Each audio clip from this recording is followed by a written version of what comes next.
మంచి Adidas shoe అండి. ఈ షూల ప్రాబ్లం ఏంటంటే కింద సోల్ ఉంది కదా, కంప్లీట్ గా పోయింది. అయితే ఇది డిఫరెంట్ ఆఫ్ షూ అనమాట.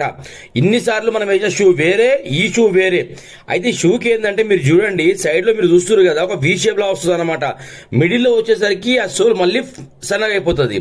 అయితే ఇలాంటి షూలకి ఏంటంటే చాలా మంది వేద్దాం అనుకుంటారు కానీ సెట్ అవ్వవు సోల్స్ ఇవి. ఈ వర్క్ ఎలా అయిందో మీరు చూడండి. నిజం చెప్తున్నా, చాలా ఫెంటాస్టిక్ వర్క్ అయింది. బలరాం ఫుట్వేర్ మన షాప్ పేరు. అయితే వర్క్ వచ్చి ఇలా అయింది చూడండి. ఇది ఈ షూలకి ఏంటంటే ఆ సైడ్ లో మీరు చూస్తున్నారు కదా, అదిగోండి ఇట్లా వీ షేప్ లో వస్తుంది అనమాట. కింది భాగంలో ఏమవుతుంది అంటే మీరు చూడండి, లెదర్ ఇదంతా ఈ సైడ్ లో మొత్తం లెదర్ వర్క్ అయినందుకే మనకు వచ్చి ఫినిషింగ్ వచ్చిందండి. ఇది ఫ్లాట్ సోల్ కాదు. ఈ షూ అనేది ఆ కింద సోల్ వేసినప్పుడు ఫోల్డ్ కాదనమాట, రబ్బర్ అనేది. ఓకేనా, వర్క్ చూడండి ఎలా అయింది, ఫెంటాస్టిక్ అయింది. నిజం చెప్తున్నా, సార్ కూడా చాలా హ్యాపీ ఫీల్ అయ్యారు. ఆ సార్ చూసినాక కూడా సార్కి కూడా ఏంటంటే చాలా హ్యాపీనెస్ అనిపించింది. సార్ నిజంగా బలరాం గారు చాలా బాగా అయింది వర్క్ అని చెప్పారు. Thank you sir, thank you so much. నిజంగా సార్ కూడా ఆన్లైన్ లో చూసి మన దగ్గరికి